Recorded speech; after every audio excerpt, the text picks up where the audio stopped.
যতই দিন গড়াচ্ছে ততই আরও ব্যাপক আকার ধারণ করছে মধ্যপ্রাচ্যে চলমান সংঘাত। যুক্তরাষ্ট্র ও ইসরায়েলের আগ্রাসনের বিরুদ্ধে ইতোমধ্যে লেবাননের শক্তিশালী সংগঠন হিজবুল্লাহ সরাসরি যুদ্ধে অংশ নিলেও নীরব ভূমিকায় ছিল ইরান সমর্থিত ইয়েমেনের হুথিরা। কিন্তু হঠাৎ করেই ইরানের পক্ষে যুদ্ধে নামার ঘোষণা দিয়েছে ইয়েমেনি যোদ্ধারা। কেন এই ঘোষণা? বিস্তারিত দেখুন ডেস্ক রিপোর্টে।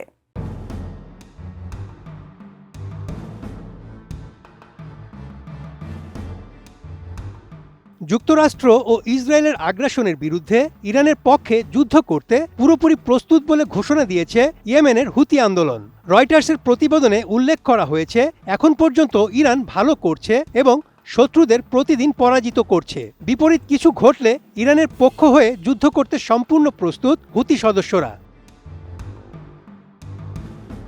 মধ্যপ্রাচ্যে চলমান যুদ্ধ নিয়ে ইরান সমর্থিত গোষ্ঠীটি জানায়, তারা পরিস্থিতির উপর নজর রাখছে এবং কখন অগ্রসর হওয়ার উপযুক্ত সময় হবে তা তারা সহজেই বুঝতে পারবে। এখন শুধু হাই কমান্ডের অপেক্ষা। নির্দেশ পেলেই বড় ধরনের হামলা চালাবে হুতি যোদ্ধারা।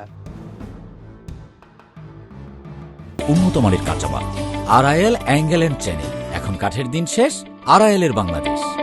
বিশ্লেষকদের মতে, হুতি গোষ্ঠী যুদ্ধে জড়ালে এক নতুন ফ্রন্ট খুলে যাবে। তাদের সুস্পষ্ট লক্ষ্য হবে ইয়েমেন উপকূলের বাবেল মানদেব প্রণালী, কারণ এই প্রণালী হয়ে সুয়েজ খাল অভিমুখে জাহাজ চলাচল করে। এটিও জাহাজ চলাচলের এক গুরুত্বপূর্ণ নৌ বাণিজ্য পথ। হুতিদের সহায়তায় হরমুজ প্রণালীর পর এই জলপথেও হয়তো তখন নিয়ন্ত্রণ প্রতিষ্ঠা করতে পারবে ইরান। হঠাৎ করে হুতিদের যুদ্ধে নামার বিষয়ে পর্যবেক্ষকরা বলছেন, মূলত বেশ কিছু কৌশলগত ও আদর্শিক কারণে ইরানের পক্ষে সরাসরি যুদ্ধে নামার ঘোষণা দিয়েছে ইয়েমেনি যোদ্ধারা। তাদের দাবি, ইরানের ওপর মার্কিন ও ইসরায়েলি আগ্রাসনের প্রতিবাদে এই অবস্থান নিয়েছে তারা।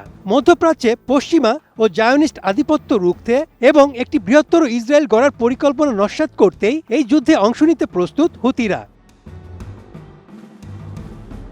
এছাড়া হুতিরা নিজেদেরকে ইরান নেতৃত্বাধীন আঞ্চলিক জোটের একটি অবিচ্ছেদ্য অংশ মনে করে। তারা ইরানের বিপদে আনুগত্যের বদলে আনুগত্য ফিরিয়ে দিতে প্রস্তুত।